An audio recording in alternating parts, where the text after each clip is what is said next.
أما بعد فأعوذ بالله من الشيطان الرجيم بسم الله الرحمن الرحيم اتل ما أوحي إليك من الكتاب وأقم الصلاة إن الصلاة تنهى عن الفحشاء والمنكر ولذكر الله أكبر والله يعلم ما تصنعون ولا تجادلوا أهل الكتاب إلا بالتي هي أحسن إلا الذين ظلموا منهم وقولوا آمنا بالذي أنزل إلينا وأنزل إليكم وإلهنا وإلهكم واحد ونحن له مسلمون صدق الله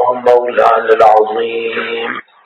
حضرت ثانی رحمۃ اللہ علیہ اس کی تشریح میں فرماتے ہیں کہ رسالت کے بارے میں کہ اے محمد صلی اللہ علیہ وسلم، چونکہ آپ رسول ہیں اس لیے جو کتاب آپ پر وحی کی گئی ہے آپ تبلیغ کے واسطے اس کو لوگوں کے سامنے پڑھا کیجیے اور زبانی طور پر تشریح قولی کے ساتھ عملی طور پر بھی اس پر عمل کریں کہ ان کو دین کے کام کر کے دکھلائیے، بالخصوص نماز کی جو کہ آدم عبادات ہے پابندی رکھیے تاکہ اور لوگ بھی اس کی پیروی کریں اور اس پیروی کی ترغیب کے لیے اس کی فضیلت سنائی جاتی ہے کہ بے شک نماز اپنی وضع کے اعتبار سے، نماز اپنی حیثیت اور وضع کے اعتبار سے بے حیائی اور ناشائستہ کاموں سے روک ٹوک کرتی رہتی ہے۔ تو معنی اس کا کیا بنا کہ جیسے اللہ کے نبی کا کام کیا ہے؟ تبلیغ کرنا، لوگوں کو روک ٹوک کرنا، لیکن آگے اس پر عمل کرنا نہ کرنا یہ تو ان کا اپنا کام ہے نا، لیکن نبی کا کام ہے روک ٹوک کرنا، تو نماز بھی روک ٹوک کرتی رہتی ہے۔ تو یہ ضروری نہیں کہ نماز کو روک ٹوک کرنے سے بندہ وہ برے کاموں سے بچ جائے، نماز تو کہتی ہے کہ برے کام نہ کر، لیکن آگے وہ برے کام کرتا ہے یا نہیں کرتا اس کا فعل ہے۔ یہ معنی حدیث کے کلام کا نا کہ نماز روک ٹوک کرتی ہے، جس طرح اللہ کا نبی تبلیغ کرتا ہے، روک ٹوک کرتا ہے، لیکن ضروری نہیں کہ اس پر وہ عمل بھی ہو جائے، تو عمل تو اپنے اختیار کے اندر ہے۔ تو نماز اس طرح روک ٹوک کرتی ہے، سبحان اللہ، کہ نماز کہتی ہے کہ جس ذات کے سامنے اتنی عاجزی تو کر کے آیا ہے، یعنی کمال ذلت، کمال عظمت کا اظہار کرنے کے لیے اس کی کمال تعظیم کرتے ہوئے تو نے کمال ذلت کو اختیار کیا، اپنا چہرہ اپنی پیشانی تو نے قدموں کی جگہ پر رکھ دی، تو جس ذات کی اتنی عزت کر کے آیا ہے اسی ذات کی تو مخالفت کر رہا ہے، تجھے خیال نہیں آتا؟ یہ نماز یوں روکتی ہے، نماز کہ جس ذات کی اتنی تو نے عزت کی، ابھی تو عزت کر کے آیا، اب اسی ذات کی تو بغاوت کرتا ہے، یہ کیسے صحیح ہے؟ یہ ماننا ہے نماز کرو۔ اور بعضوں نے کہا ہے کہ جس درجے کی نماز ہوگی اسی درجے کی روک ٹوک کرے گی، اگر نماز کامل ہے تو گناہوں سے بچ جائے گا، اور اگر نماز ادنا درجے کی ہے یا درمیانے درجے کی ہے تو اسی درجے میں پھر وہ رکاوٹ آئے گی۔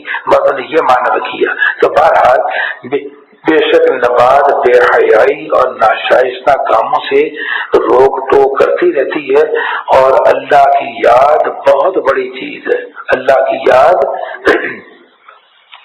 اب یہ بزرگوں میں سلف صالحین میں تین چیزوں کا بڑا اہتمام رہا ہے، ایک قرآن مجید کی تلاوت ہے جی، ایک اس کا، اور دوسرا نماز نفل پڑھنا، نوافل عبادت کرنا یا اور عبادات میں زور لگانا، اور تیسرا ہے کہ لا الہ الا اللہ یا ذکر وغیرہ اذکار کرنا۔ تو تینوں کا ذکر آ گیا، تلاوت کا بھی، نماز کا بھی۔ یہ سلف صالحین میں یہ تین کام یہ زیادہ ہوا کرتے تھے۔ ہمیں توفیق عطا فرمائے۔ اور اللہ تعالیٰ تمہارے سب کاموں کو جانتا ہے۔ تم اہل کتاب کے ساتھ بجز مہذب طریقہ کے بحث مت کرو۔ ہاں جو ان میں زیادتی کریں تو ان کو ترکی بترکی جواب دینا بھی جائز ہے، اور یوں کہو ہم اس کتاب پر بھی ایمان رکھتے ہیں جو ہم پر نازل ہوئی، اور ان کتابوں پر بھی جو تم پر نازل ہوئی، اور ہمارا تمہارا معبود ایک ہے اور ہم تو اس کی اطاعت کرتے ہیں۔ جیسا کہ پچھلے بارے کے اندر 15 رکوع کی پہلی آیت میں آ گیا تھا، اے اہل کتاب آؤ ایک ایسی چیز کی طرف جو تمہارے درمیان اور ہمارے درمیان مسلم ہے، وہ یہ کہ اللہ ایک ہے، اللہ کا کوئی شریک نہیں، جیسا بائبل میں جگہ جگہ لکھا ہوا ہے خدائے واحد خدائے واحد خدائے واحد کا ذکر ہے۔ تو اللہ تعالیٰ کے ایک ہونے میں اصولاً کوئی بحث نہیں، اور باقی باتیں یہ کہہ دیتے نا کہ ایک میں تین ہے اور تین میں ایک ہے، پھر کہتے ہیں یہ کیسے آپ کہتے ہیں جب چار اور ایک ایک نہیں تو تین اور ایک ایک کیسے بن گئے؟